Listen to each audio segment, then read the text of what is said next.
존경하던 중앙대 김성근입니다. 올해는 그 IT 리스크 관리 이슈를 가지고 사실은 그 귀한 그 분에게 요청을 해서 우리가 한 1시간 가량 좋은 내용을 많이 들었습니다. 그걸 토대로 오늘도 우리 좋은 그 토론을 해주실 네 분이 참석하신 과정에서 토론을 진행하도록 하겠습니다. 제가 하나 미리 약속드릴 것은 원래 스케줄에 지금 5시 안에는 모든 게 끝나기로 되어 있는데 무슨 일이 있더라도 제가 5시 이전에 끝내도록 하겠습니다. 여러분 돌아가셔서 또 마감도 해야 되고 또 뭐 결제도 하셔야 될 사항들이 있을 것이기 때문에 뭐 5분을 일찍 끝내든 10분을 일찍 끝내든 제가 일찍 끝낼 테니까 이왕 참석하신 거 너무 걱정하지 말고 끝까지 경청해 주시면 고맙겠습니다. 우선 그 토론을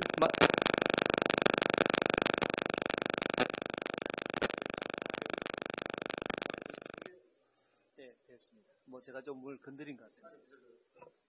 네. 먼저 그 연세대학교 김범수 교수님을 소개합니다. 김 교수님께서는 현재 연세대학교 정보대학원에서 부원장으로 재직 중이시고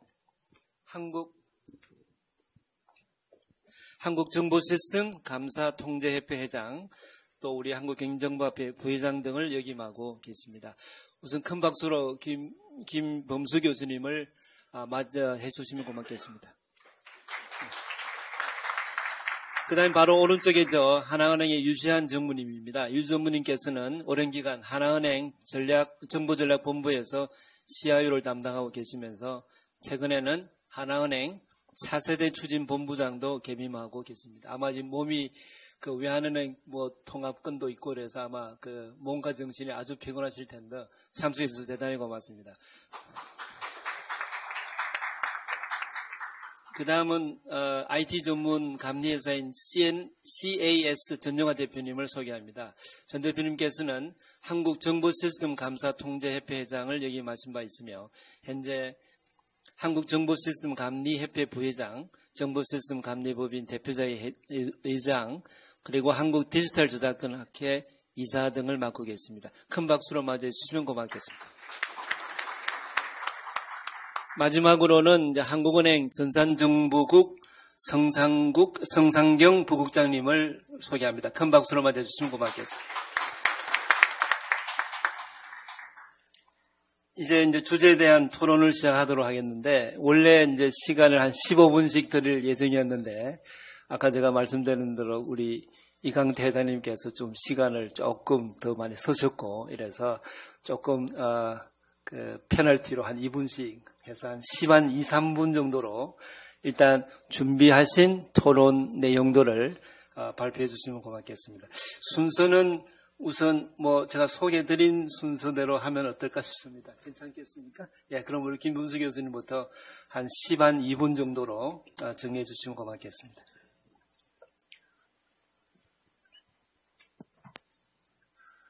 네, 방금 소개받은 연세대학교 정보대학원 김범수 교수입니다. 오늘 제가 말씀드릴 내용은 IT 리스크 관리 중에서도 정보보호 관련된 위험과 과제에 대해서 말씀드리도록 하겠습니다. 먼저 정보보호 전문가 역할 과제를 위주로 어떤 형태의 거버넌스 모델이 도움이 될 것인가, 그리고 앞으로 위험 관리에서 정보보호 위험 관리에서 어떤 것들이 가장 핵심적인 주제인가 위주로 설명드리도록 하겠습니다. 이강태 회장님께서 말씀해 주신 내용들 보면 이렇게 정보보호 위협, 기존의 사고 등 현황을 보면 정보보호에 관련된 위험이 다른 위험 못지않게 상당히 중요하다라고 할 수 있고요. 또 최근 국내 작은 규모의 금융기관을 보면 IT 인력은 상대적으로 줄어들고 있는데 보안 인력이 늘어나서 보안 인력이 오히려 IT 인력보다 많은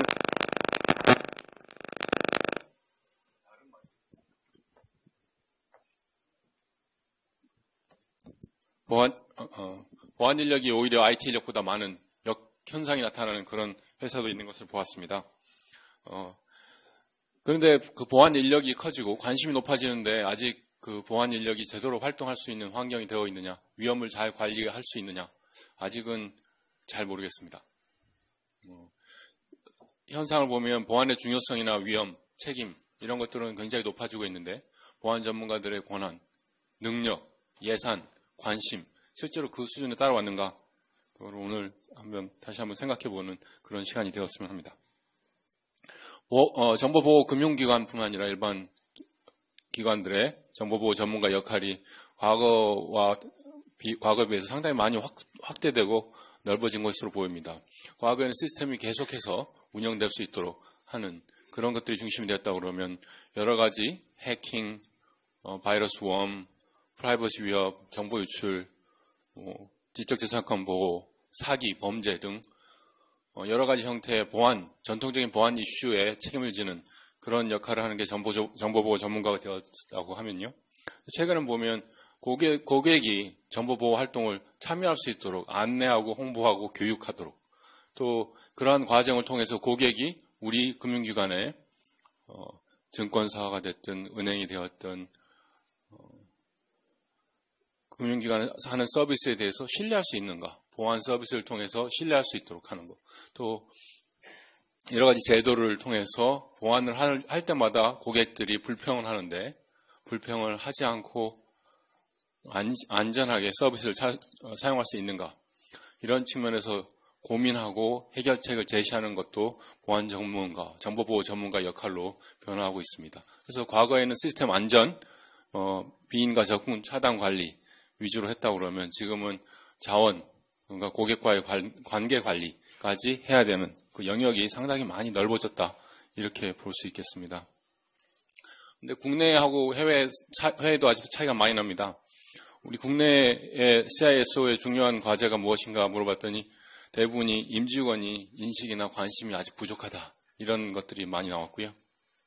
해외에서는 실질적으로 보안을 활동하기 위해서 예산이나 인력, 또 정보보호가 우리 회사 비즈니스를 어떻게 도와주고 있는가, 그러한 역학관계를 잘 설정하는 것, 거버넌스라고 보통 얘기하는데요. 거버넌스가 단순히 보안 책임자가 권한이 있느냐 여부를 떠나서 실질적으로 회사의 역할과 그 역할이 어떤 것이라는 걸 잘 이해하는 그런 것들이 필요한 것 같고요. 그래서 보면 우리나라나 해외가 정보보호 활동을 열심히 같이 하고 있는데 그 추진하는 방향이나 전달 방법이 좀 차이가 있는 것 같습니다. 또 정보보호 전문가들이 열심히 정보보호 활동을 하는데요. 어려운 점이 여러 가지가 있습니다. 회사에서 관리해야 되는 보안 위협, 그 다음에 회사에서 생각하는 우선순위, 이게 좀 차이가 있는 것 같습니다. 그래서 보안 담당자가 보면 시스템이 어떤 위협이 되는가, 모바일 디바이스는 어떤 것들이 있는가, 악성 코드는 어떤 것들이 있는가, 이런 것을 관리하는 것들이 정보보호 담당자들이 관심 있는 사항이라고 하면 기업 전체에서 보면 관심 있는 사항은 우리 회사의 명성이나 신뢰도에 금이 가는 그런 정보보호 위반되는 문제가 되는 활동이 있을 수 있는가, 또는 법이나 제도를 준수하지 못해서 문제가 되지는 않는가, 서비스 전체가 문제가 되지 않는가, 이런 형태로 관심의 차이가 있는 것들을 볼 수가 있습니다. 그래서 이런 환경이 인력이 적절한 수준의 지식과 능력, 경험을 갖고 있지 못하고 또 회사하고 정보보호 담당자들의 책임과 또 관심이 차이가 있는 이런 현상을 어떻게 개선을 할까라고 고민을 해야 되는데요. 과거에 우리 접근 방법은 법 제도에 따라서 물리적 조치, 기술적 조치, 관리적 조치를 정해놓고 그거를 준수하도록, 또 준수하지 않으면 거기에 대해서 강력한 처벌하는 수준으로 진행되어 왔던 게 사실입니다. 그래서 제가 생각하는 정보보호 거버넌스 또는 정보보호 활동을 좀 잘하려고 하려면 위험 관리, 또 비즈니스 전략에 따른 위험 관리가 되고요. 그다음 정보보호 전략이 그에 따라서 수립돼야 되고 그에 따라서 정보보호 실천 계획 정책 기준 이런 것들이 마련돼야 되는데 지금 현재 국내외 상황을 보면 워낙 지난 몇 년간 금융기관에서도 마찬가지로 정보보호 관련된 사건 사고가 너무나 많아서 그 사건 사고 위주로 건건이 기술적으로 어떻게 막을 수 있나 하는 위주로 문제 해결 방안이 도출되는 것 같아서 참 안타깝습니다. 기술적인 환경도 중요하지만 제가 생각했을 때는 아까 이강대 회장님께서 말씀하신 것처럼 사람 관리가 굉장히 중요한 것 같습니다. 그중에서 아웃소싱 또 내부 직원 관리. 해킹을 전통적으로 정보보호 커뮤니티에서도 해킹이나 외부자 침입에 의한 방어를 굉장히 강조해온 게 사실입니다. 그렇지만 금융기관, 특히 금융기관에서 보면 지난 사고들이 해킹에 의한 사고보다는 내부자에 의한 사고, 그다음에 그에 대한 피해가 상당히 컸던 게 사실입니다.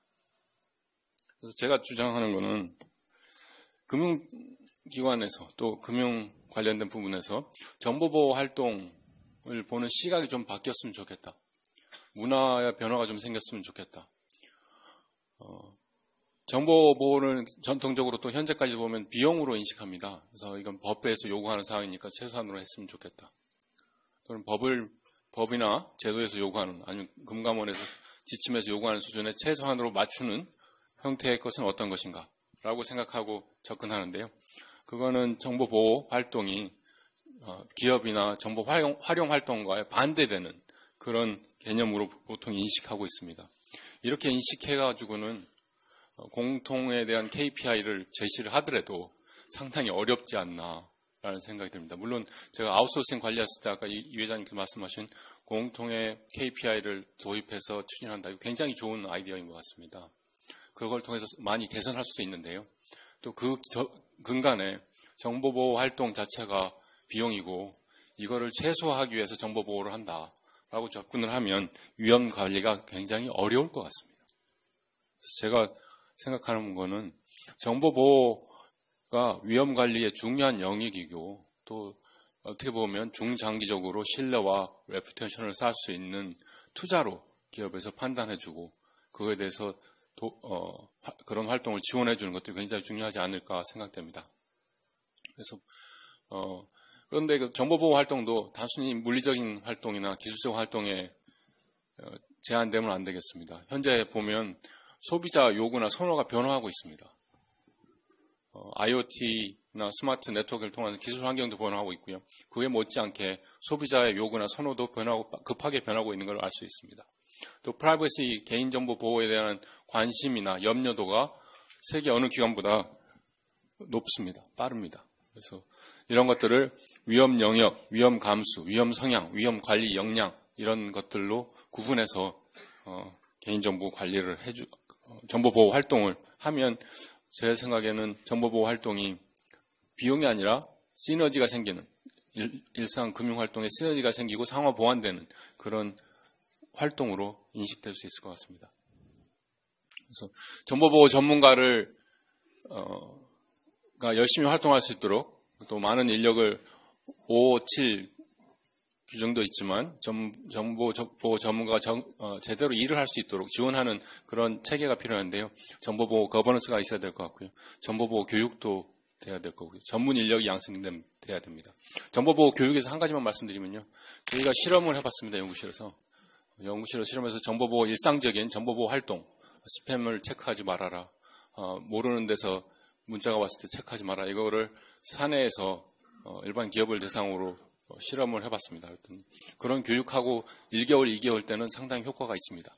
3개월 때부터 별 효과가 상당히 줄어들고요. 4개월 되면 그 교육 효과가 사라지는 것을 보았습니다. 그래서 이러한 정보보호 교육이 단 일회성이 아니라 지속적이고 반복적으로 일어나야 되고요. 전문 인력이 제대로 일을 할 수 있도록 하는 제도가 필요할 것 같습니다. 또 사고 대응 및 처벌이 굉장히 강한데요. 거기에 대한 관련된 인센티브도 잘 갖추어져야 될 것 같습니다. 그래서 정보보호 위험 관리를 하려면 종합적인 사고가 필요합니다. 사람이 중심이 되고 문화가 중심이 되고 지식과 경험, 효과적인 의사결정을 할 수 있도록 하는 그런 종합적인 접근이 필요한데요. 거기에 거버넌스 프레임워크, 정책이나 정보보호 프로세스, 전략 컨설팅, 교육 홍보 이런 것들이 이바지할 수 있을 것 같습니다. 그 중에 가장 중요한 것은 정보보호가 단순히 비용이다. 이거는 최소화하는 게 좋은 거다라는 것보다는 이거를 적극적으로 활용할 수 있는 사고의 전환이 가장 긴급한 위험 관리 요인이 아닌가 생각됩니다. 이상으로 마치도록 하겠습니다. 네, 감사합니다. 바로 이어서 유시한 전무님 말씀해 주시기 바랍니다. 네, 방금 소개받은 하나은행 정보전략본부하고 지금 고객정보까지 맡고 있는 유시환입니다. 오늘 제가 말씀드릴 내용은 IT 아웃소싱 관련된 리스크에 대해서 오늘 설명드리도록 하겠습니다. 네, 일단은 먼저 아웃소싱이라는 것들에 대한 사전적인 의미를 좀 먼저 찾아보면요. 기업이나 기관이 비용 절감 및 서비스 수준 향상 등의 이유로 기업에서 제공하는 일부 서비스를 외부에 위탁하는 것을 말한다. 즉 자신의 핵심적인 기능을 중심으로 기업의 경쟁력 제고를 하기 위해서 기타 부가적인 서비스는 그것을 전문적으로 제공하는 기관들의 도움을 받는 것을 의미한다고 이제 사전적으로 되어 있습니다. 네, 일단 제가 말씀을 드려서 결론 말씀을 드리면 핵심적인 부분의 핵심 역량이란 부분들을 내재화하는 것들이 아웃소싱의 가장 큰 방향의 결정이라고 좀 생각을 하고 있는데요.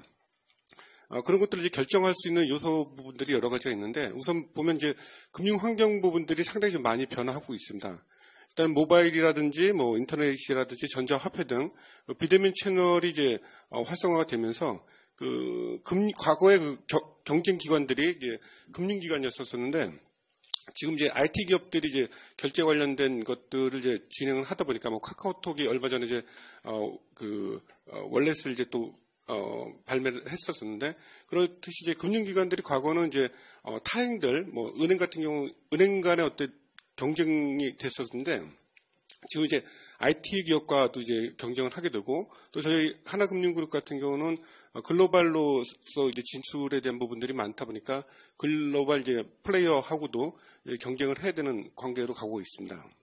이렇게 됐을 때 또 저희가 그런 금융기관 내에서도 과거에는 저희가 서포터로서 이제 현업들을 이제 지원했다면 향후는 금융회사의 비즈니스를 좀 선도하고 리딩할 수 있는 그런 리더로서 역할로 그런 것들이 조직에서 요구되고 있다고 생각되고 있습니다.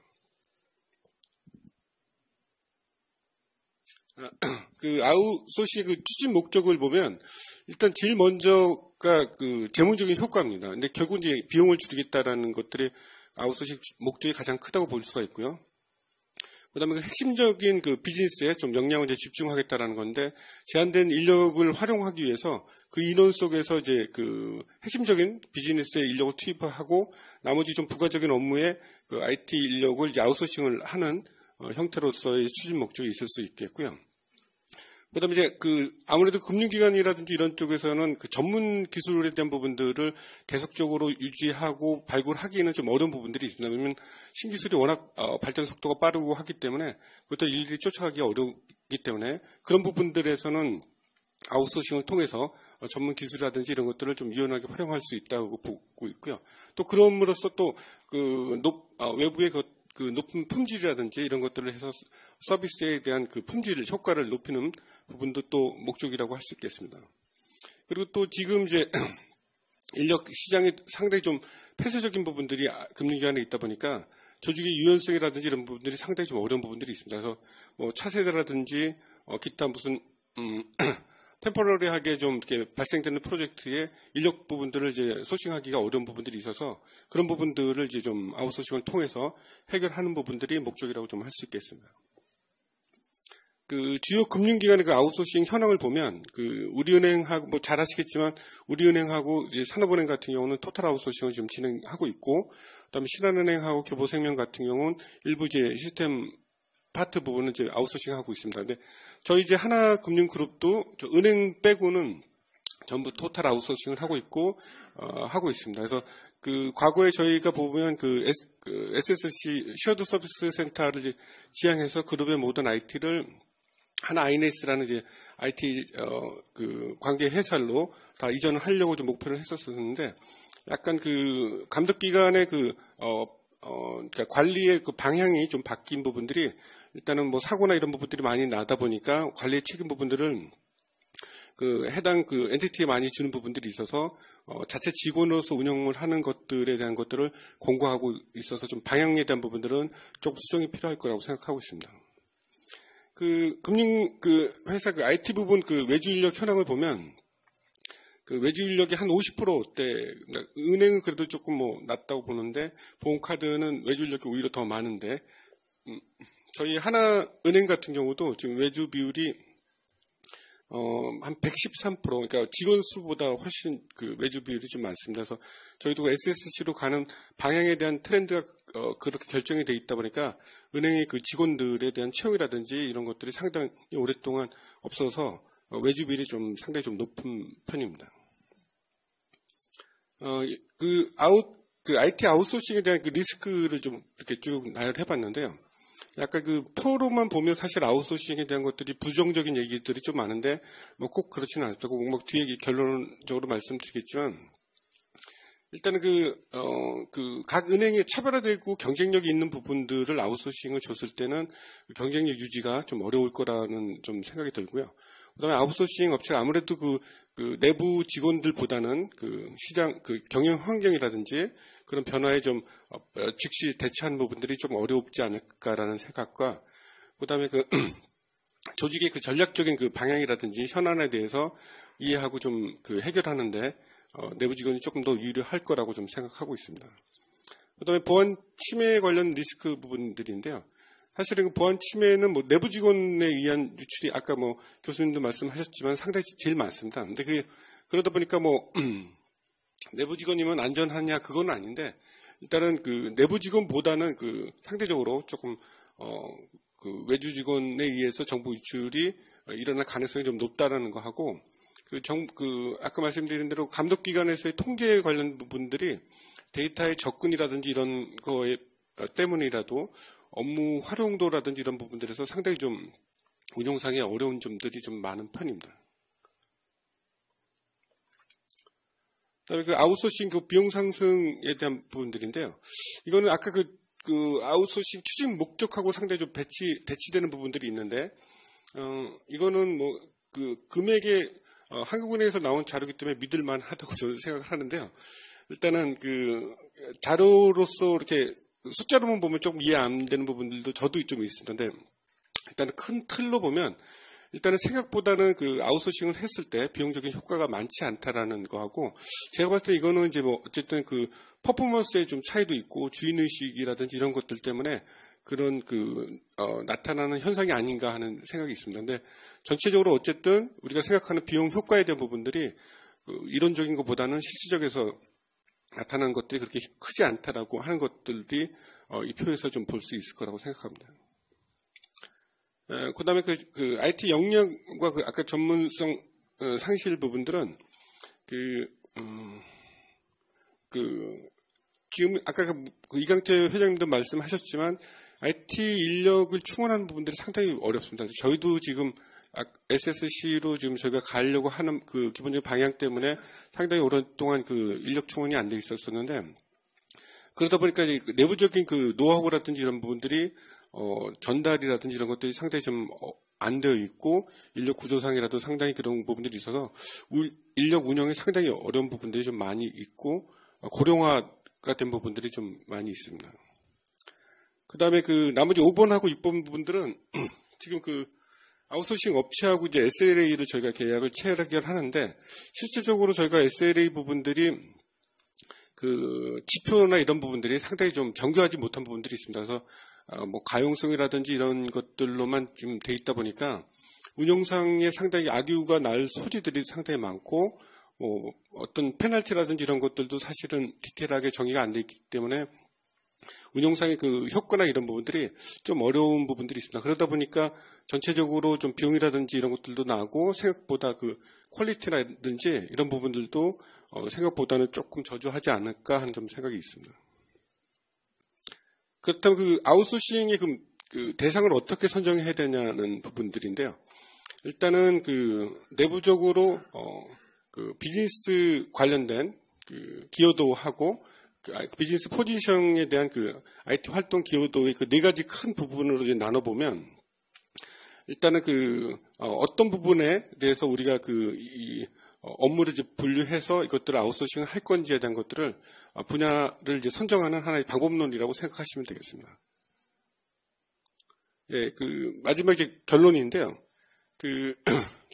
제가 생각하는 IT의 역할이라고 보면 과거랑 많이 이제 틀려진 부분들이 아까 말씀드렸듯이 서포터라든지 이런 거를 이제 과거에 이제 IT에서의 이제 역할이었다면 저는 이제 IT가 이제 점차 그러니까 사회가 디지털 사회로 바뀌면서 디지털 밸류를 이제 의 가치를 창조하고 그것들을 이제 비즈니스에 전달하는 것들이 IT의 역할로서 이렇게 바뀌어야 된다고 생각을 하고 있습니다. 따라서 그렇게 생각했을 때 IT 아웃소싱이 과연 그런 역할이 아웃소싱을 했을 때 그런 IT가 지금 생각하는 역할로서 할 수 있을까에 대한 부분들은 조금 이제 의구심이 좀 든다고 생각을 하는데 그렇다고 이제 아웃소싱은 하지 않아야 되는 게 답이냐 그건 아니라고 저도 생각을 하고 있습니다. 일단 일단은 각 기관의 업의 본질에 대해서 먼저 좀 정의할 필요가 있다고 좀 생각을 하는데요. 은행이 업의 본질이 과연 뭐냐라는 것들을 먼저 생각하고 그것들이 핵심 역량으로서의 또 도출해서 그 핵심 역량을 제외한 나머지 부분들을 이제 아웃소싱의 범위로 좀 선정을 해야 될 거라고 생각합니다. 나이키 같은 경우 우리가 일반적으로 생각하는 것들이 운동 관련된 상품을 이제 파는 회사로 알고 있는데 실질적으로 나이키는 핵심 역량이 제품 생산이 아닙니다. 광고 마케팅을 이제 업의 본질로 이제 하고 있기 때문에 내부적으로 갖고 있는 것들은 이제 운동 관련 상품들은 전부 다 아웃소싱을 하고 있고 오히려 마케팅 관련된 것들은 인소싱을 하고 있습니다. 그래서 실질적으로 그 기관의 업의 본질에 대한 부분들을 먼저 정의를 하고 아웃소싱 범위를 하는 것들이 좀 맞다고 좀 생각하고 있습니다. 그리고 따라서 SLA 아까 관련된 부분들도 아웃소싱이 필요한 부분들이 있기 때문에 SLA라든지 그런 계약 조건들을 좀 정교화해서 그런 부분들을 좀 정교해야 될 필요가 있다고 생각합니다. 그래야 이제 계약 조건이라든지 이런 것들이 사용자하고 아웃소싱 업체하고의 악유라든지 이런 것들을 좀 줄일 수 있고 오히려 그런 부분들이 이제 시장 활성화가 좀 도움이 될 거라고 좀 생각을 하고 있고요. 그다음에 아웃소싱에 대해서 좀 저희 쪽에서 좀 요청을 하고 싶은 것들은 조금 시장을 좀 리딩할 수 있는 능력이 좀 같이 있었으면 좋겠다는 좀 생각이 듭니다. 그래서 지금 사실 이번에 SDS라든지 이런 대형 업체들이 좀 없어지면서 과거에 이제 그러다 보니까 좀 경쟁이 오히려 그런 IT 시장들이 좀 줄어들지 않았냐는 좀 생각이 듭니다. 좀 그런 대형 업체들이 IT의 방향이라든지 좀 시장을 리딩하고 그런 것들을 좀 발굴해 왔었다고 좀 생각을 하는데 그런 부분들이 조금 저희 사용자 입장에서 좀 아쉬운 부분들이 좀 있다고 생각을 하고 있고요. 하여튼 아웃소싱이 저희가 아까 추진 목적이 여러 가지가 있었었는데 그것 중에서 비용 절감을 위해서 아웃소싱을 해서는 저는 이제 안 된다고 좀 생각을 합니다. 그래서 추진 목적이 여러 가지가 있었었는데 비즈니스에 전달되는 서비스의 품질을 높이기 위해서 아웃소싱을 하는 것들에 대해서는 적극적으로 저는 찬성을 하지만 단순하게 비용을 줄이는 부분들은 거기에 따르는 부대의 역효과가 상당히 많다고 생각을 하기 때문에 그런 부분들은 좀 신중하게 판단을 해야 된다고 생각을 합니다. 네, 짧게나마 이렇게 말씀드리도록 하겠습니다. 네, 감사합니다. 네, 감사합니다. 네. 지금까지는 시간 관리가 잘 되고 있습니다. 아마 5시 이전에 마칠 수 있을 것 같습니다. 자, 그 다음은 전정아 대표님 한 10분에서 12분 정도 발표 준비를 많이 하셨던데 시간을 좀 해주시기 제가 리스크 관리를 잘 해야 될 것 같습니다. 리스크 관리를 잘 하기 위해서 우리 부국장님이 한 10분 지나면 표시를 좀 해주십시오. 제가 지표로 삼겠습니다. 리스크 거버넌스. 한국은행에서 왜 리스크 위험이라고 안 쓰고 리스크 또 거버넌스 저도 헷갈렸어요. 위험이라고 쓰면 더 쉬울 텐데. 그래서 이제 제목을 이미 그 공개된 표준을 활용한 리스크 거버넌스를 해보자. 그런 걸로 제가 한 10분 정도 짧게 소개해 드리겠습니다.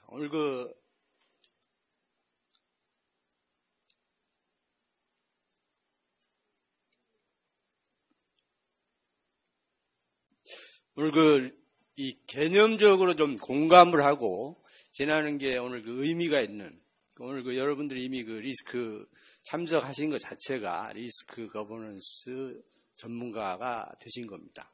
그래서 그 공감을 좀 하고 가는 게 의미가 있겠다라는 거 하고, 이사카라고 하는 이제 공개된 표준들, 이사카가 어떻게 보면 이제 표준들의 어떤 집합을 프랙티스화 해가지고 공개하는 그런 집단인데, 그런 것을 제가 잠깐 소개해드리고, 그 다음에 금융 부분에서 리스크 거버넌스의 방향 정도를 제가 같이 공유하는 이런 시간을 가져보겠습니다.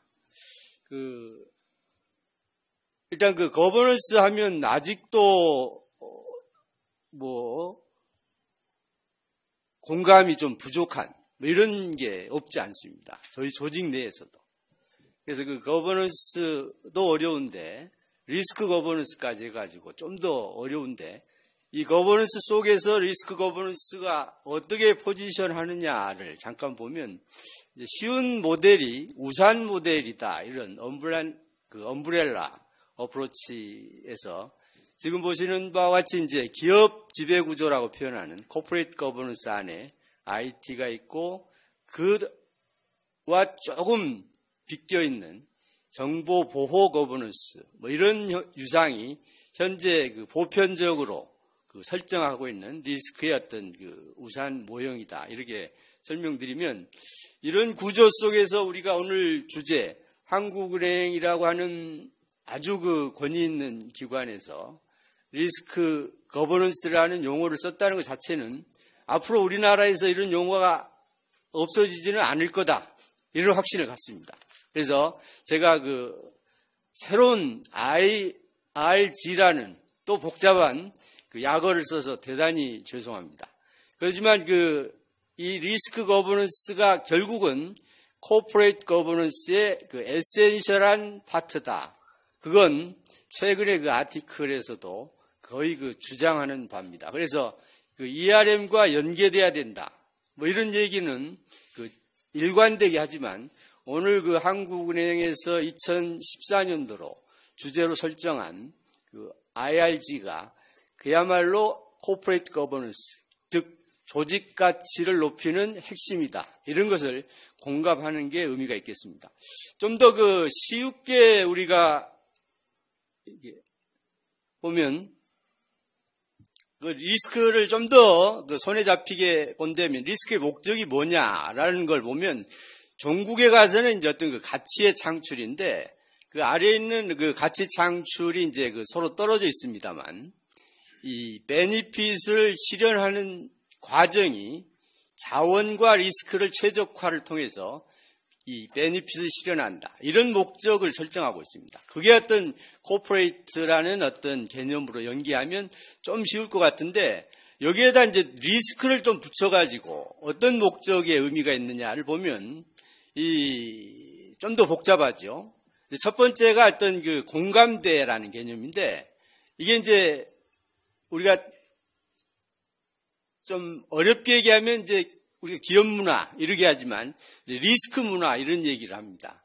리스크 문화를 뭘 리스크 문화로 할 거냐, 이런 걸 보면, 예를 들면 리스크의 어원이 그렇습니다. 어원이 이태리어인데 배심 좋게 도전한다, 이런 어원을 가지고 있답니다. 리스크라는 어원 자체가.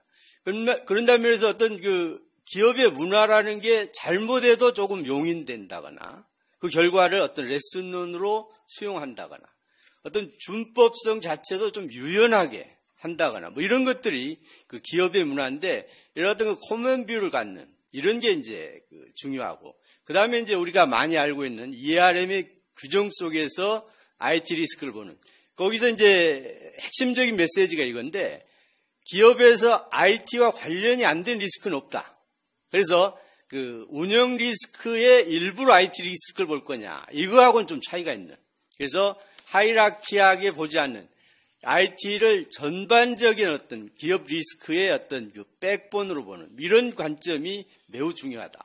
그래서 그 다음에 이제 리스크의 결국은 이제 의사결정의 부분인데, 의사결정을 결국은 그 BOD 내지는 최고 결정권자가 관여하는 IT 리스크, 뭐 이게 그 리스크 매니지먼트의 에센스다, 뭐 이렇게 얘기할 수 있겠습니다.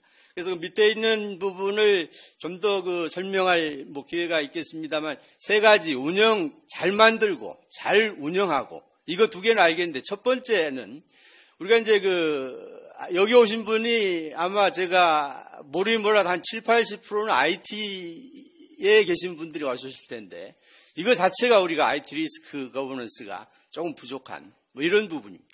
첫 번째 개념은 비즈니스에 있는 분들의 어떤 그 어카운터빌리티를 그 IT 리스크의 매우 중요한 그 목적으로 정의하고 있습니다. 리스크 자체로 정의하고 있습니다. 제가 그 좀 더 빨리 진도를 내면, 우리 그 이사카의 어떤 그 거버넌스에서 GIT라고 하는 그런 그 표현을 쓰는데, Corporate of Enterprise IT, 뭐 이런 개념을 그 IT 거버넌스하고는 좀 다른, 결국은 그 기업이 첫 번째 우리가 우산 모형에서 본 바와 같이 전체로 독립되지 않은 그런 거버넌스의 개념, 이걸 그 IT 거버넌스로 이해하자, GIT라는 그런 그 용어로 쓰고 있습니다. 그 다음에 오늘 그 베스트 프랙티스의 한 형태로 시큐리티 를 포함한 리스크 시나리오에 대한 그 개념을 잠깐 소개해 드릴 텐데, 우리가 이제 리스크라고 하는 게 어떤 부분에 불확실성을 리스크라고 하는데, 그 불확실성을 손실로만 볼 거냐, 아니면 기회로 볼 거냐, 이런 게 포지티브, 네거티브의 개념으로 볼 수 있는데, 우리는 이제 뭔가 손실이 아닌 기회라는 관점에 포지티브한 어떤 그 시나리오도 가져보자, 이런 게 리스크 시나리오 하나의 그 형태가 될 것 같습니다. 그래서 이게 뭐 우리 이사카에서 그 제공하고 있는 뭐 제가 3분 남았기 때문에 요점만 제가 지나가겠습니다. 이게 그 두 가지 관점인데, 그 리스크가 이 관리 관점과 이제 그 소위 얘기해서 매니지먼트 관점, 관리는 어떤 정적인 그 영역이라면 동적으로 프로세스를 포함한 두 가지 어떤 그 영역으로 이제 구성이 되어 있습니다. 이건 뭐 복잡한 영역인데, 이게 이제 이사카의 어떤 그 상당히 그 프로세스의 어떤 레퍼런스 모델인데, 우리가 이제 IT를 전체로 포괄적으로 아우르면서 리스크 매니지먼트, 리스크 거버넌스가 녹아있는 프로세스의 어떤 모델이기 때문에 한 번쯤은 우리가 참조할 만한 내용이 될 것 같습니다. 이게 이제 그 리스크 자체를 전문적으로 프로세싱하는 하나의 그 프로세스인데, 그 핵심이 이제 리스크를 식별하면 어떻게 대응할 거냐에 대한 그런 얘기를 지금 하고 있습니다. 이게 이제 시나리오의 한 형태인데, 여기서 보는 바와 같이 포지티브, 네거티브의 시나리오를 같이 갖는 뭐 이런 게 그 우리 이사카의 어떤 그 COVID-4 리스크에서 그 제공하고 있는 공개된 프랙티스다, 이런 말씀을 드리고 싶고요. 이게 그 한 예입니다. 우리가 이제 아웃소싱이 매우 중요한데, 포괄적인 이해를 통해서 그 리스크를 지표 관리하는 것도 매우 그 기능적인 관점에 리스크 거버넌스를 할 수 있는 수단이 될 수 있겠다. 이건 이제 말씀드렸는데, 대응의 패턴을 제가 이제 말을 이제 좀 바꿔봤는데, 뭔가 좀 돌아가는 게 아니라 뭔가 좀 더 앞질러가는, 리스크를 이제 테이크한다, 보유한다, 뭐 이런 개념으로 긍정적인 효과, 기회를 포착하는 뭐 이런 접근이 제가 드릴 수 있는 하나의 그 오늘 중요한 메시지가 될 것 같고요. 오늘 그 오신 분들과 안 오신 분들의 제가 그 차이를 위해서 우리 교수님이 1분만 더 주시면, 그 위협을 동그라미 쳐가지고 제가 그 적어왔는데, 한번 그 적어 보십시오. 이게 지금 그 보안 관점에서의 지금 그 매니지먼트의 지금 프레임워크입니다. 그럼 이걸 리스크 거버넌스 관점에서 어떻게 전환시킬 거냐. 위협을 동그라미 치면 크게 비즈니스의 기회다. 그 다음에 이제 취약점을 리스크의 역량이다.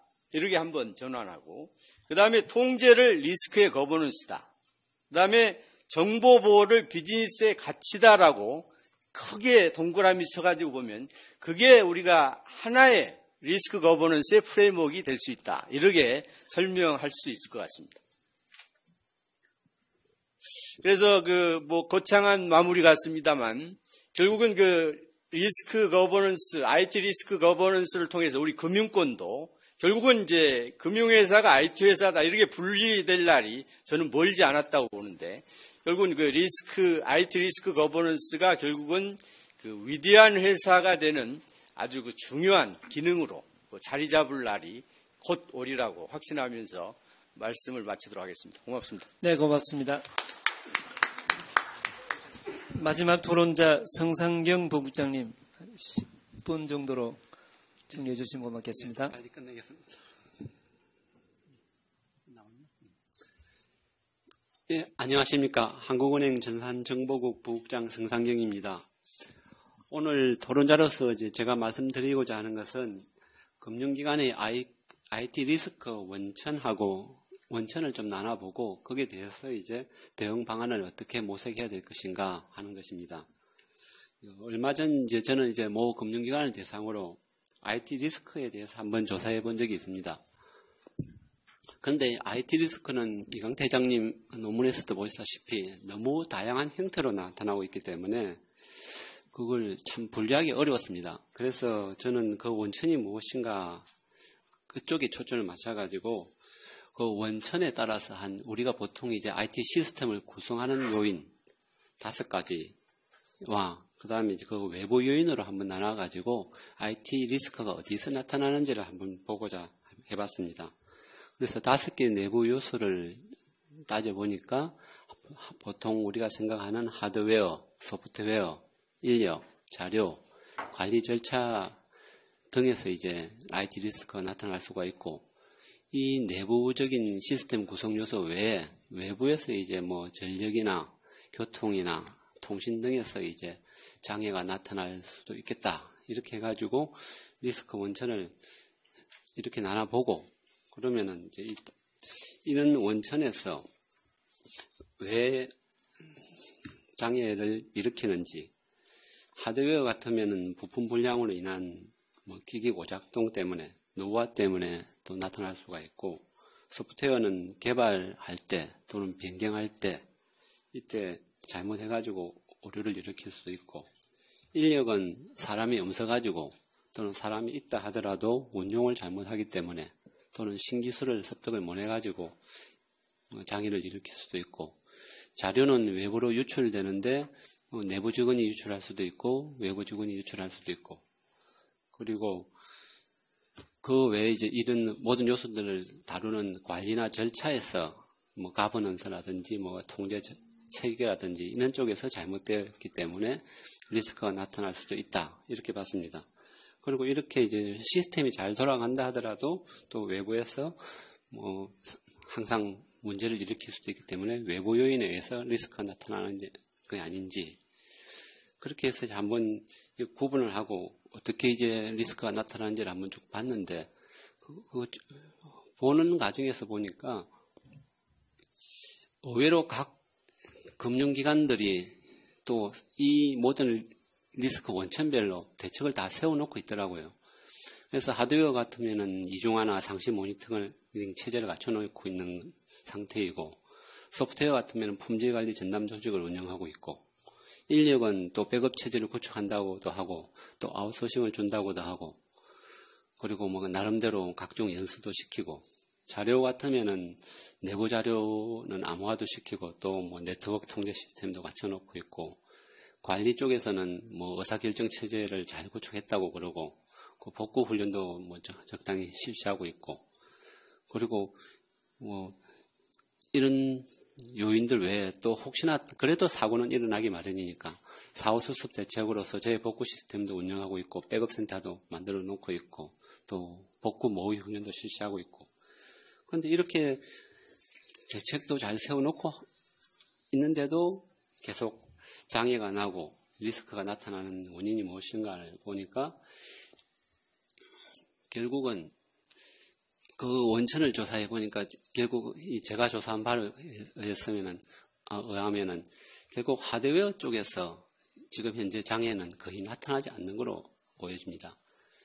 그리고 그 조사의 결과에 따르면 하드웨어에서 나타나는 그 빈도보다는 소프트웨어나 좀 인력 부분에서 뭐가 잘못됐기 때문에 장애가 일어나는 게 한 3배 이상, 많게는 5배 정도까지 문제를 일으키고 있음을 밝혀냈습니다. 하드웨어는 왜 이제 장애가 안 나타나느냐 보니까 하드웨어 쪽에서는 주로 대부분 특히 금융기관의 경우는 이중화가 다 되어 있었습니다.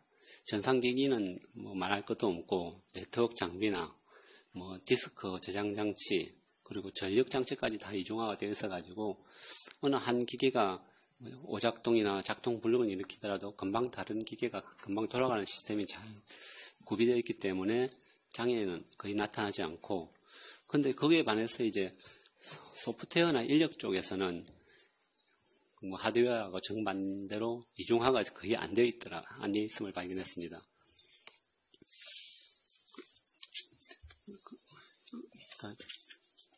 그리고 이렇게 이제 백업 인력이나 인력이 부족하다 보니까 이 각종 개발에 소프트웨어 개발에서도 문제를 일으키고 또 사람 인력 관리, 특히 아웃소싱 관리에서도 문제를 일으키고 그 다음에 내부 직원에서도 문제를 일으키는 게 다 이 인력 쪽에서 문제가 일어나는 게 아닌가. 그렇게 이제 저희는 파악을 했습니다. 그리고 이강태 회장님께서 금방 보여주셨다시피 7대 IT 리스크 내용을 본다 하더라도 운영 리스크, 인력, 정보 유출, 아웃소싱, 소프트웨어, 운영 예산, 컴플라이언스 대부분 하드웨어 쪽은 거의 없고 소프트웨어하고 인력 쪽에서 리스크가 나타나고 있음을 보이고 있습니다.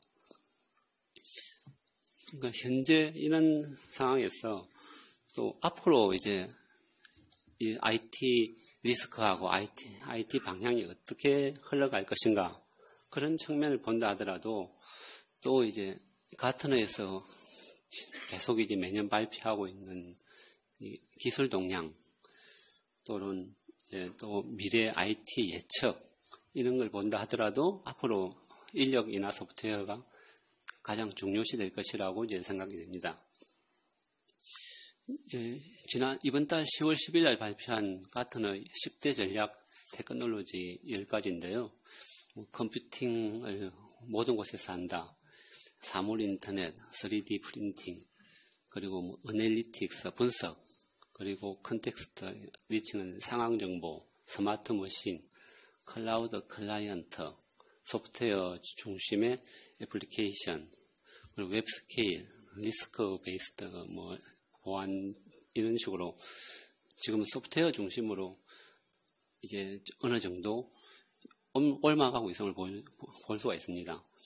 가트너가 최근에 이제 5년간 10대 기술 선정한 것을 본다 하더라도 과거에 비디오, 또 빅데이터 또는 모바일 이쪽에서 이제 2015년 오면은 분석, 그 다음에 상황 정보, 그 다음에 소프트웨어 중심, 리스크 보안 이런 쪽으로 이제 올라가고 있음을 볼 수가 있습니다. 그리고 이제 가트너가 이런 예측을 발표하면서 앞으로 디지털화가 이제 막 시작되었을 뿐이다. 앞으로 최근 몇 년간 엄청난 더욱 빠른 속도로 디지털화가 진행되면서 사회적인 변화가 더 심하게 될 것이다. 그렇게 전망을 하고 있습니다. 그 일례로 2018년, 그러니까 지금 한 4년 내로 지금 기존의 업무 인력이 한 반 정도 줄 거라고 가트너는 극단적으로 좀 예상을 하고 있고, 그것도 반대로 IT 인력은 5배 이상, 그건 500% 정도 늘어날 것으로 전망을 하고 있습니다. 그러니까 사회 전반적으로 디지털화가 급속하게 진전된다고 본 거죠. 이러한 예측을 감안할 때도 이제 전반적인 디지털화, IT 기술 발전은 우리가 피할 수 없는 거고, 특히 금융기관 입장에서 그 IT 인력의 확충이 조직의 사활에 가장 중요한 과제가 되지 않을까 싶습니다. 그래서 막상 그러면서도 이제 저희는 IT에 대한 금융기관들이나 뭐 다른 조직도 마찬가지지만 투자나 특히 인력에 대한 투자가 좀 적다고 생각합니다. 그래서 앞으로 조직이 살아남기 위해서는 IT 인력에 대한 확충이 가장 먼저 되어야 된다고 생각합니다.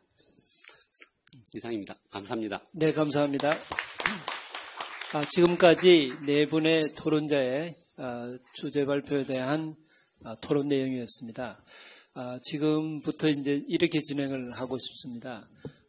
우리가 그 플로우에 여러분의 의견이나 질문이나 뭐 또는 좋은 이야기 주제가 있으면 말씀에 우리가 듣도록 할 텐데, 그 전에 그 네 분의 토론자에 대한 내용과 그 다음에 또 아까 시간이 좀 모자라서 또 하시고 싶은 이야기들 조금 있었던 것 같은데, 우리 이강태 대표님한테 한번 좀 마이크를 넘기는데, 제가 오늘 결론이 상당히 의미 있게 나왔다고 생각합니다. 모든 IT 리스크 관리의 본질은 IT 인력에서 나온다 하는 말씀을 해주셨는데, 또 우리 다른 CIO나 IT 부서장들하고 달리 우리 회장님께서는 금융기관의 CEO도 오랫동안 해보셨기 때문에 어떻게 하면 이 조직 내에서 IT 인력 관리, 인사 관리 또는 IT 인적 자원의 핵심 역량을 발굴하고 육성하고 하는 그런 관점에서 CEO 입장에서 우리 IT 부서장이나 IT CIO 분들이 어떻게 접근하고 어떻게 하면 좀 도움이 될 만한 내용도 좀 포함해서 좀 피드백 해 주시면 고맙겠습니다. 시간 한 7분 정도 이제 드리겠습니다. 예, 제가 너무 말을 많이 해서 그 발표자분들이, 그 토론자분들이 그 충분한 시간을 못 가지게 된 것 같아서 죄송하게 생각을 합니다.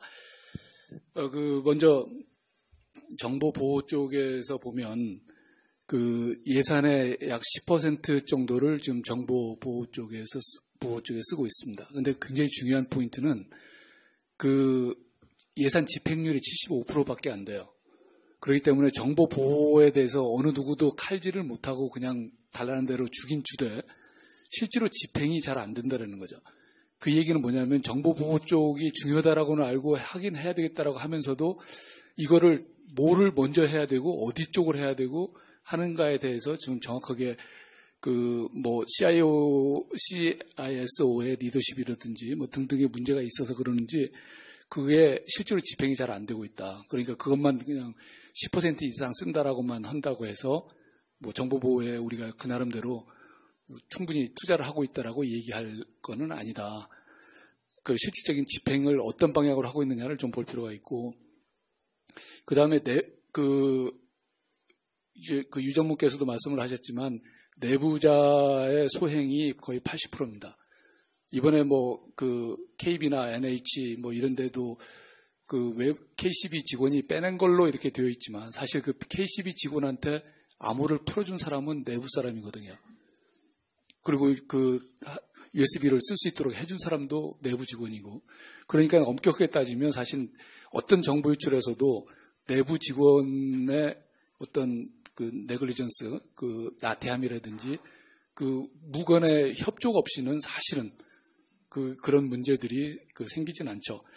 그런데 회사에서 CEO 입장에서 보면 내부에서 고객 정보를 취급하도록 인가받은 사람이 도대체 몇 명이냐, 이거를 좀 꼭 보실 필요가 있어요.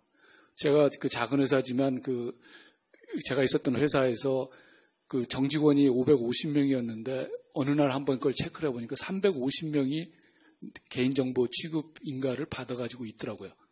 그 중에서 상당 부분은 쓰지도 않으면서 팀장이니까 받고 본부장이니까는 결제하면서 승인해주고 뭐 등등으로 해서 그러한 내부정보 취급 인가자 숫자가 너무 많아지면 많아질수록 정보 유출의 리스크가 점점 커지고 있다 하는 거고, 실제로 정보 유출을 시켜서 형사처벌을 받은 애를 면담을 한 적이 있었는데 몰랐다라는 거예요.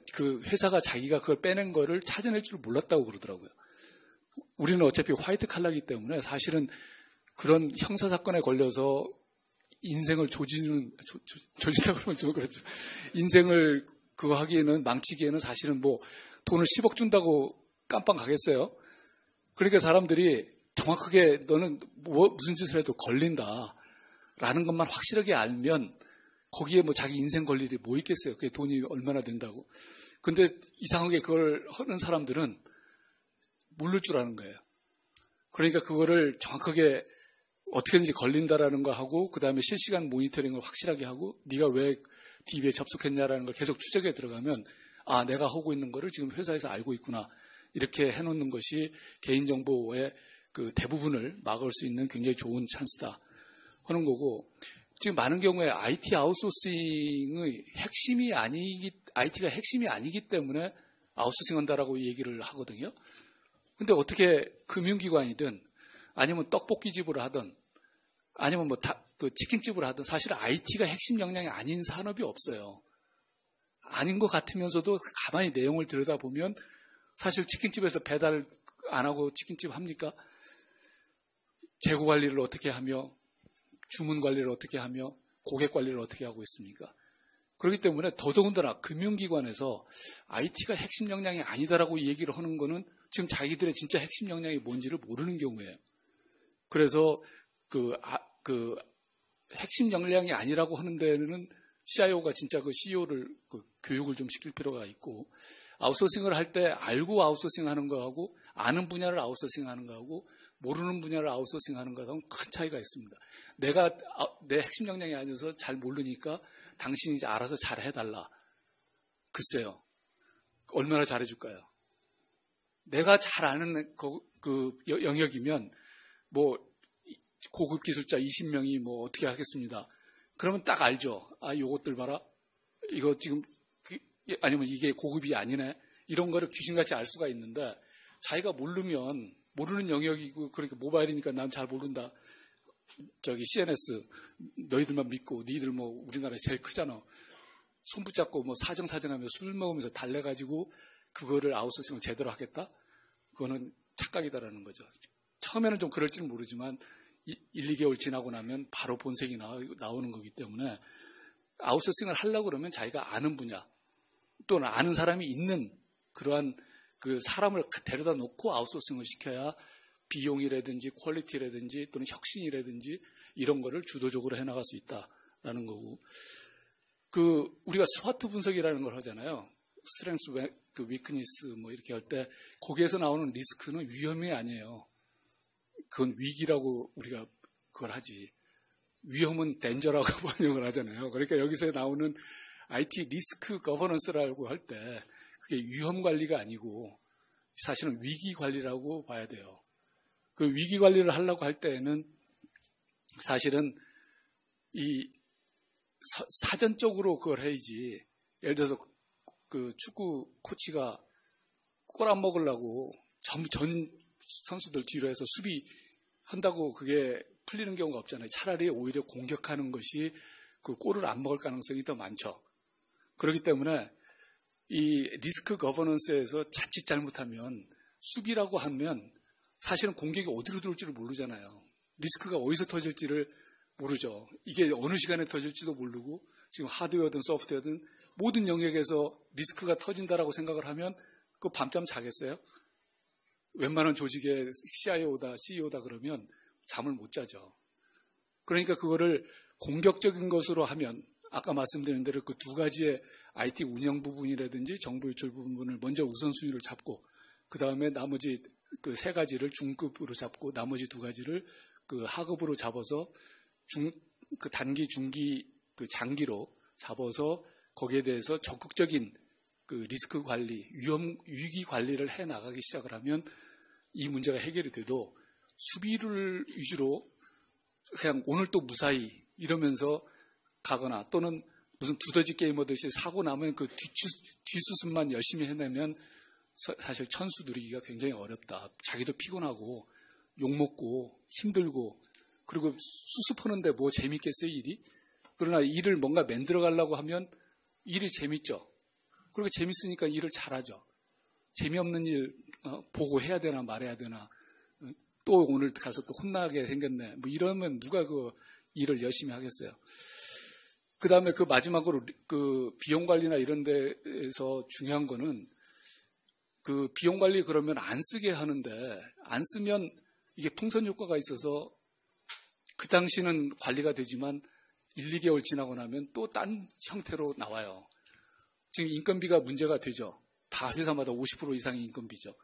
인건비를 틀어막으면 결과적으로 계약직, 아웃소싱, 뭐 서비스에다가 또 포함시키고 등등으로 해서 그게 다 다른 데로 다 나가거든요. 그렇기 때문에 리스크를 관리하는 데 있어서 투자나 비용 부분은 돈을 쓰면서 관리를 줄이려고 그래야지 쓰는 걸 안 써서 관리를 하려고 그러면 그게 굉장히 단기적이고 몇 달 지나고 나면 그 다른 형태의 이름으로 슬쩍이 어딘가에 끼어들어가고 이렇게 된다는 거죠. 그러니까 그 리스크를 관리하는 데 있어서 그 리스크를 투자를 하고 그 투자를 통해서 비용이라든지 아까 나온 그 7가지의 여러 가지 그 문제들을 구조 자체를 바꿔서 그걸 관리에 들어가야 그래야 이게 리스크 거버넌스가 되고 프레임워크에 제대로 작동이 되는 거지. 리스크를 관리한다고 해서 대가 없이 안정적으로 뭐 빈틈없이 모니터링을 해서 그걸 관리하겠다. 그거는 글쎄요. 한두 달은 가능할지 모르지만 그 조금 시간이 지나면서 그게 되겠어요. 사람이라는 게. 그러니까 좀 더 적극적인 자세로 리스크 거버넌스를 해야 된다 하는 것이 제 마지막 결론입니다. 네, 제가 드린 질문은 지금 조금 빠뜨린 것 같은데 나중에 또 그 기회를 통해서 듣도록 하겠습니다. 지금은 플로어에서 여러분의 질문 의견 또는 뭐 여러 가지 내용을 듣도록 하겠습니다. 손 들어서 먼저 우리 이제 가튼에서 오시면 짤막하게 좀 다른 분들을 위해서 짤막하게 질문만 좀 해주시기 바랍니다.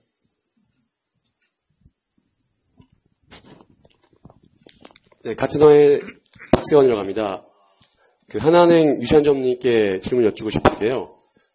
전무님 세션 중에 가장 인상적이었던 그 결언, 그 IT는 디지털 가치의 창조자, 그러니까 크리에이터이자 딜리버라고 말씀하셨는데, 그 말씀처럼 저도 그 한국에서 하나은행이 그 스마트폰을 한 모바일 뱅킹 서비스 가장 보형적으로 제공하고 가장 먼저 제공했다는 걸로 저는 판단하고 있습니다. 왜냐하면 저도 사용자, 그러니까 고객이니까, 하나의 고객이면서 쓰고 신한은행도 다 쓰고 있지만, 특별히 하나은행의 모바일 뱅킹 서비스를 잘 쓰고 있는 사람들이 있는데, 그 말씀처럼 고객으로서 하나은행의 N월렛 같은 서비스들을 모바일 기반으로 쓰는 서비스들을 제가 안정적으로 안심하고 쓰려면은 전무님께서 나름대로 마련하고 계시는 하나은행의 모바일 IT 리스크 전략 그리고 인력이나 조직의 규모 그런 부분들을 제가 알 수 있으면 하나은행한테도 레퍼런스가 될 수 있고 저한테도 사용자로서 안심하고 쓸 수 있는 그런 기반이 될 것 같습니다. 맞습니다. 준비 좀 해주시고. 또 다른 질문, 일단 좀 질문을 좀 전체적으로 받고요. 그 다음에 제가 좀 안배를 하도록 그렇게 하겠습니다. 지금 방금 좀 전에 질문은 유 전무님께 광고로 제가 알고 있겠습니다. 혹시 다른, 여기 보니까 오늘 그 경품 추천도 있는 것 같습니다. 그래서 제가 좀 우리 국장님한테 좀 압력을 넣어가지고 질문 열심히 하시는 분에게 조금 잘 뽑히도록 제가 한번 해보겠습니다. 우선 그 질의나 질문 있으시면 말씀해 주시기 바랍니다. 네, 마이크 좀 전달해 주시기 바랍니다. 네, 저는 이제 한국은행에 근무하는 전영복입니다. 이광태 회장님과 그리고 이시원 전무님 말씀에 공감하면서 좀 궁금하다기보다는 과연 그런가 하는 생각이 들어서 질문하고 싶습니다. 다른 게 아니고 아웃소싱에 관한 부분인데요. 아웃소싱에 대해서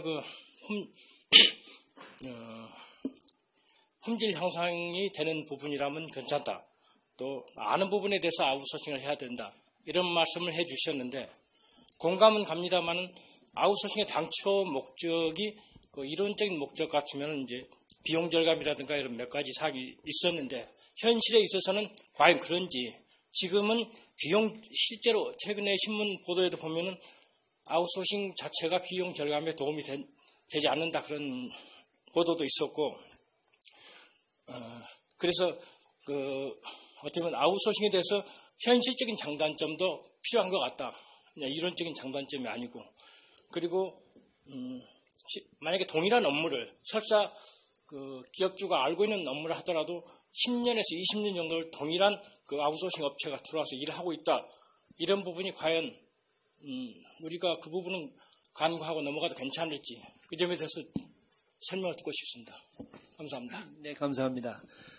또 다른 저 맨 뒤에 마이크 좀 전달해 주시기 바랍니다.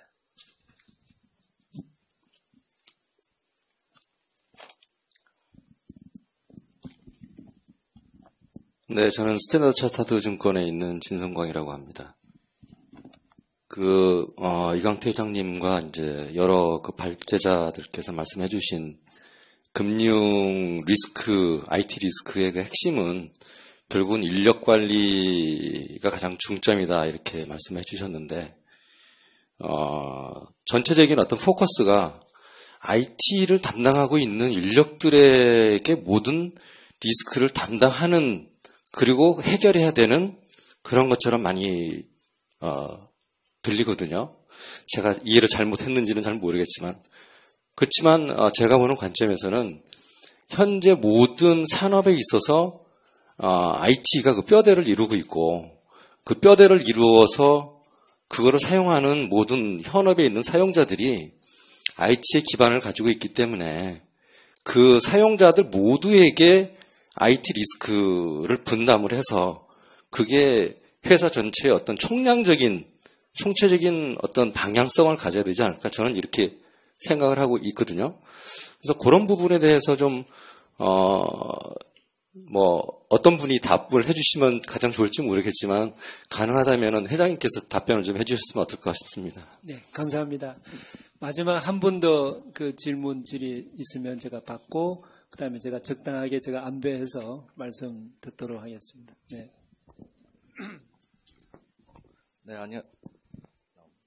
네, 안녕하십니까. 저는 넷솔 시스템의 호승근이라고 합니다. 김범수 교수님께서 보안에 투입되는 자원을 비용이 아닌 투자로 인식을 해야 된다고 말씀하셨고, 그 다음에 전영하 대표님께서도 IT 거버넌스나 IT 시큐리티 거버넌스가 그 기업 전체 코퍼레이트 거버넌스의 일부분으로 이제 포함되어야 된다고 말씀하셨는데요. 사실 그 보안팀 직원이나 CISO, 나가서 CIO는 다 그렇게 인식을 하고 싶고 그렇게 다 인식을 하고 있는데, 그렇게 인식을 하지 못하는 계층은 CEO나 CFO 또는 BOD 멤버들이 그렇게 인식을 하지 못하기 때문에 문제가 생긴 것이 아닌가 생각하는데요. 이분들을 설득을 해야 되는 건 결국은 그 밑에서 일을 하고 있는 보안팀 직원이나 CISO가 해야 되는데, 그렇지 말고 사회적으로 그 CEO나 CFO가 CFO를 인식하게 할 수 있는 좋은 방안은 없는지 좀 말씀해 주시죠. 네, 감사합니다. 오늘 IT 리스크 거버넌스 전략이라는 주제하에서 사실은 많은 이야기들이 오늘 좀 나왔고요. 지금 플로우에서도 여러 가지 이야기가 나왔던 것 같습니다. 모바일 전략에 대한 이야기가 나왔었고, IT 인력 관리, 특히 IT 리스크 관점에서 이게 IT 인력만의 문제인가에 대한 아주 중요한 그 질문도 좀 해주셨고, 정보 보호에 대한 투자 문제를 어떻게 실현할 것인가의 문제, 여러 가지 이제 이슈들이 있었는데요.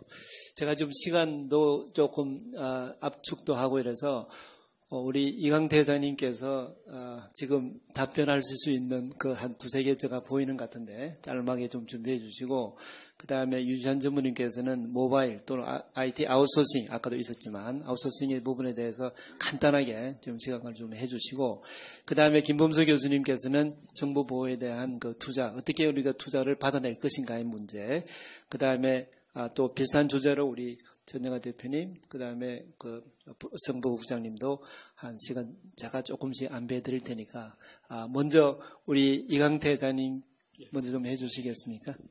그 아웃소싱에서 그 비용이 결코 주는 게 아니지 않느냐라고 말씀하셨잖아요. 맞습니다. 비용이 안 줄고 아마 그건 여러분들이 이미 다 경험을 하셨을 겁니다. 계약 자체는 뭐 매년 5%씩 줄이거나 또는 동결을 하는 형태로 장기 계약을 하죠. 장기 계약을 하는 이유가 그렇게 안 하면 이게 깽값이 안 나오는 거예요. 그렇기 때문에 저스티파이를 하기 위해서 장기로 계약을 하는데 장기 계약을 하게 되기 때문에 사실은 투입되는 인력의 질이라든지 등등해서 또는 그 다음에 계약의 영역에서 여러 가지 아규먼트가 생기면서 그 회사도 먹고 살아야 되니까 사실은 계속적으로 물려가고 그때 가서 이제 후회를 해도 다시 원복하려고 그러면 이게 스위칭 코스트가 너무 들어가서 빼도 박도 못하는 그런 상황들이 생기는 거죠. 그렇기 때문에 제가 잘 알아야 된다라고 얘기를 거듭 말씀을 드렸잖아요. 그렇게 잘 아는 데에서는 예를 들어서 우리가 지금 50명이 하고 있는 것을 아웃소싱을 할 때 25명으로 해야 돼요. 왜냐하면 우리보다 잘하기 때문에 해야 되는 거 아니에요. 그렇다면 우리보다 생산성이 더 높고 비용도 싸고 한 사람을 찾아서 그런 업체가 50명이 하던 거를 25명이 그 일을 충분히 해낼 수 있다라고 하면 비용이 올라가냐 내려가냐라는 것을 걱정은 안 해도 되죠. 근데 그거를 50명을 지금 우리도 50명 하고 있으니까 50명으로 계약하자. 그러면 거기서부터 주창 올라가는 수밖에 없다. 그러니까 그래서 알고 하는 것, 이 업무의 난이도가 어떠냐, 라든지 이거를 하기 위한 정확하게 필요한 스킬이 뭐냐. 이 사람들이 진짜 하루에 80% 정도 그 데디케이션을 해서 열심히 해서 해결할 수 있는 문제인가. 이런 거를 정확하게 측정할 수 있어야 아웃소싱을 제대로 관리할 수 있다는 거죠. 장기 계약에 대해서는 장기 계약하는 게 좋죠. 생판 모르는 놈들이 자꾸 들어와가지고 업무 설명해달라고 그러고 인수인계한다고 그러고 뭐 이러면 그거 아웃소싱에서 더 골치 아프죠. 장기 계약 자체가 잘못된 것은 아니고 우리가 그 업무에 대해서 정확히 알고 줄 때와 모르고 줄 때의 차이가 때문에 이런 문제들이 생기고 만약 그거를 우리가 제대로 거버넌스를 가지고 관리를 한다면 뭐 20년이면 어떻고 30년이면 어떻습니까? 오히려 더 오래 장기 계약을 해서 아는 사람들이 관리해주면 더 고맙죠. 그러니까 그 계약의 기간이 문제가 아니다 하는 거고 그다음에 그 사용자 모두의 책임이지 왜 그게 IT에만의 문제냐라는 부분이 있었는데 당연히 맞습니다.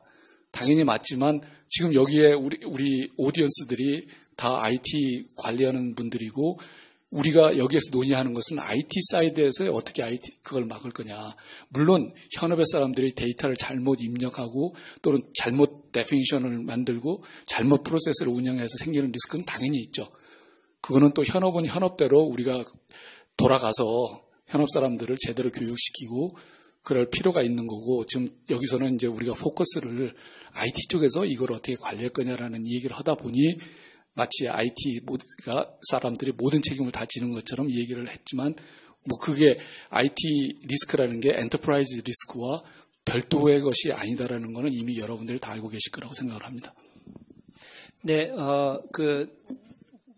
좀 전에 유지한 전무님 한 2, 3문제가 드릴 테니까 모바일에 대해서 잠깐 설명해 주시고 아웃소싱에서 보태를 말씀 좀 해주시고 그 전에 좀 전에 그 SC증권에서 오신 분이 질문하셨던 내용 중에 혹시 참고될 만한 내용이 될 만한 게 있어서 제가 최근에 삼성 디스플레이 CIO 통해서 지금 가지고 있는 지금 해왔던 작업들을 잠깐 소개하면 IT 운영을 보다 효율화를 기하기 위해서 이쪽 말하면 화면 단위로 뭐 여러 가지를 했지만 화면 단위로 그게 이용하고 있는지 안 하는지들을 뭐 여러분 수없이 많은 인터페이스 화면을 만들었는데 그 화면 단위로 이건 누가 요청했다. 어느 부서가 어떤 업무를 위해서 요청했다는 것을 디파인 해놓고 실제 한 달에 한 번씩, 세 달에 한 번씩 이게 측정을 해가지고 사용하는지 안 하는지 그래서 사용률도 떨어지고 요청도 별로 추가적으로 없고 그러면 그런 것들을 이렇게 가면 갈수록 관리하는 대상에서 재배시켜 가면서 일점에 말하면 운영 단계에서부터 현업에 있는 분들이 자기들이 사용하는 IT 자원이 비용이 수반된다는 것을 인식시키는 작업이 일상적으로 이루어져야만이 지금 리스크 관리도 넘어갈 수가 있지, 이 자산은 프리굿이다, 니네들이 해가 주는 거 우리 쓰는 것이다 라고 생각하는 관점에서는 물론 리스크도 절대로 증가할 수가 없다는 생각에서 다음에 필요하시면 삼성 디스플레이가 그런 노력들 한 2, 3년 전부터 좀 해왔는데 많이 좀 도움이 될 것 같아서 좀 보충 설명을 드렸고요. 유 전무님 제가 마이크 드리겠습니다. 시간 좀 네, 알겠습니다. 아까 질문하셨는데요. 하나은행 일단 거래를 해주셔서 너무 감사드리고, 그다음에 타행도 하고 계신다고 들었었는데요. 주거래 통장은 하나은행 걸 좀 쓰셨으면 좋겠습니다. 네. 일단은 결론적으로 말씀드리면, 저희 하나은행이 사실 스마트폰을 이용한 뱅킹은 저희가 제일 처음으로 시작을 했었었고, 사실 그 당시에는 보안 관련된 가이드라인이라든지 이런 것들도 없는 상태여서 사실 금융감독원이랑 같이 저희가 가이드라인도 같이 만들고 하면서 해왔기 때문에 상당히 모바일 관련돼서는 이제 내부적인 자부심이라든지 이것들도 좀 상당히 많습니다. 결론적으로 좀 말씀드리면 모바일 뱅킹 사용하시는 거는 안심하고 사용하셔도 되는데, 단 하나의 이제 전제 조건들이 있습니다.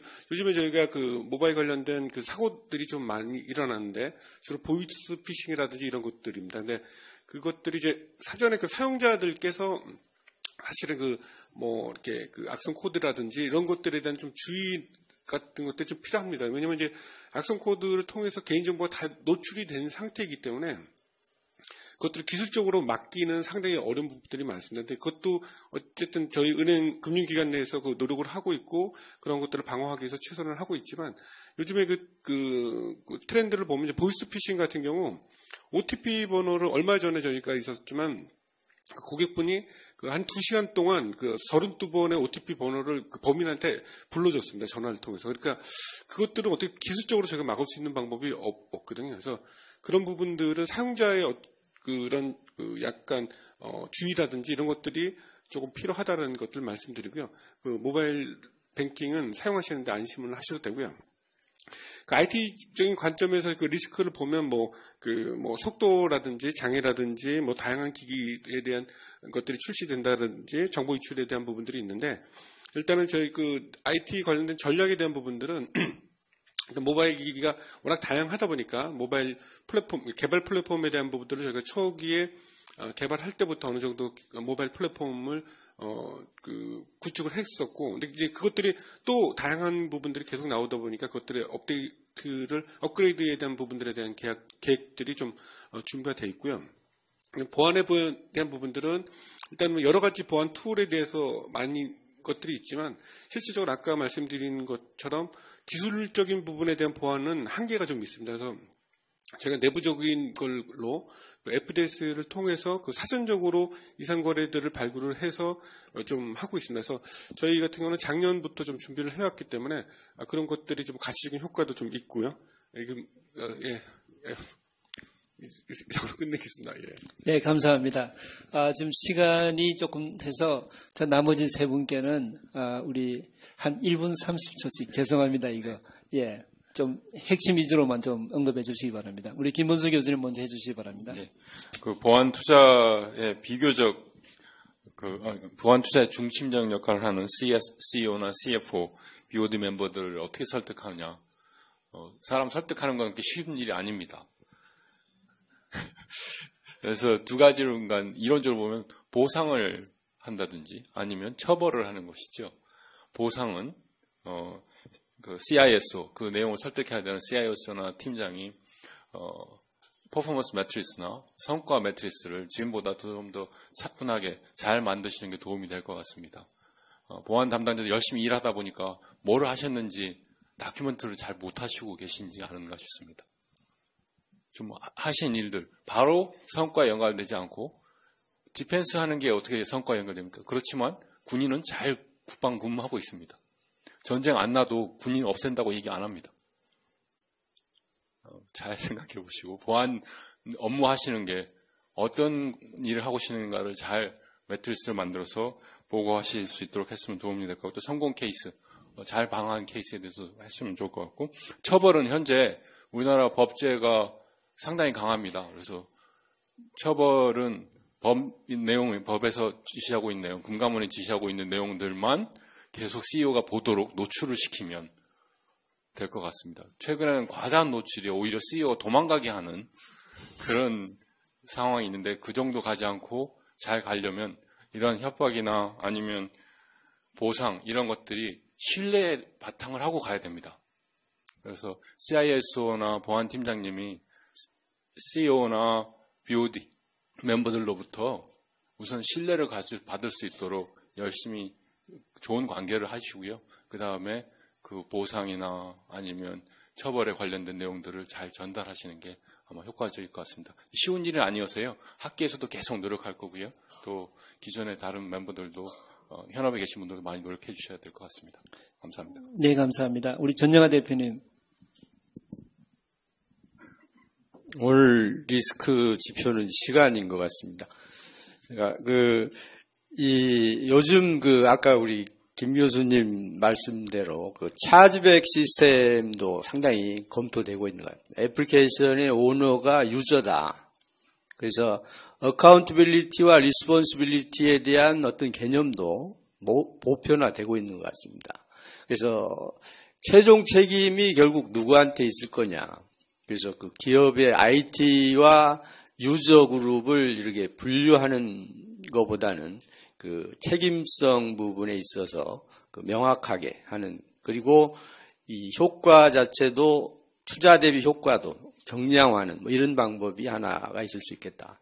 저는 또 하나 이 CEO 아젠다가 보안 아젠다가 됐죠. 근데 우리나라도 이제 정보 대통령이 나오면 다 이제 한 큐에 해결될 거라고 보는데, 그 전에는 어떤 문화적인 어떤 요인이라고 그럴까요? 석세스 스토리. 이를테면 우리 유시환 CIO가 성공을 해서 은행장이 되신다.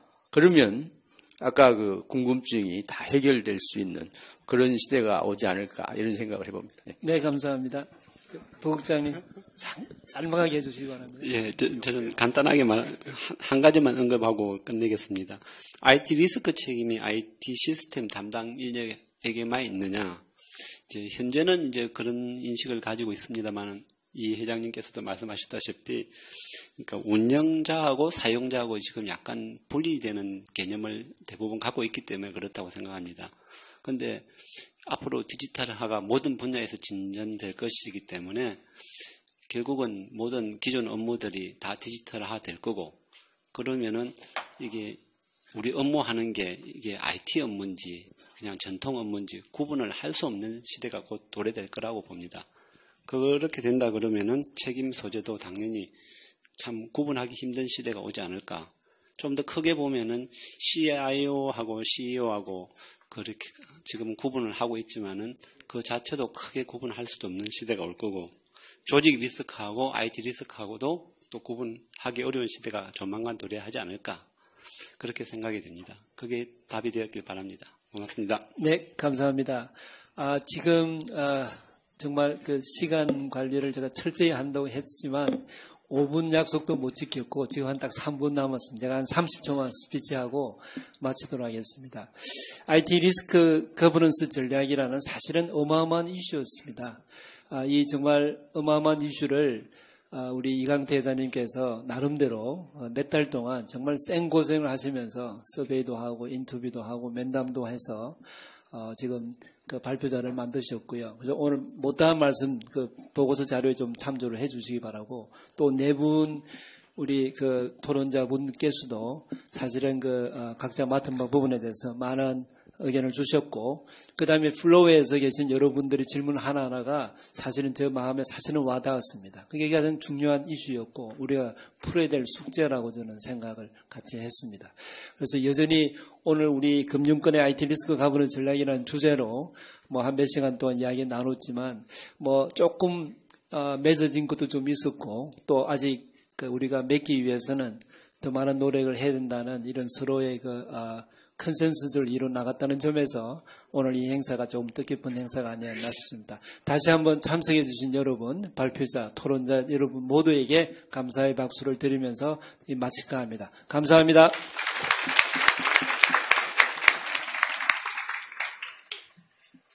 오늘 장시간 이렇게 같이 자리를 해주셔서 감사합니다. 특히 이 자리에 이렇게 좀 모시기 참 힘든 분이었는데 우리 이강태 회장님께서 오셔가지고 특히 CIO로서 또 CEO로서 이 두 가지 경험을 갖고 계셨기 때문에 우리한테 아주 살아있는 그런 경험과 어떤 교훈과 또 인투이션을 주신 것 같습니다. 사실 CIO 하면은 우스갯소리로 커리어 이즈 오버라는 얘기입니다. 사실 그 얘기는 굉장히 리스크에 항상 노출되어 있기 때문에 그런데 오늘 여러 토론자들과 함께 저희에게 준 하나의 그 메시지는 사실 IT 리스크는 이제 비즈니스 리스크가 됐고 이제 앞으로 그건 CIO만의 리스크가 아니라 이제 CEO 전체 전사적인 리스크로 된 것 같습니다. 그러면서 우리의 어떤 앞으로 인력 관리라든지 이런 부분도 많은 또 예산을 저희가 청구할 때도 많은 도움을 받을 수 있는 그런 계기가 될 수 있을 것 같습니다. 특히 올해가 이제 9번째 그 컨퍼런스가 됐는데 점점 이번 컨퍼런스는 특히 이제 플로어에서도 많은 질의와 어떤 관심을 가지셨기 때문에 굉장히 좀 푸르푸르한 아주 유익한 어떤 컨퍼런스가 된 것 같습니다. 하여튼 내년에는 저희가 좀 더 살아있는 토픽과 그리고 저희의 고민을 함께 토론할 수 있는 그런 자리를 만들어 보겠습니다. 다시 한번 감사드립니다. 예.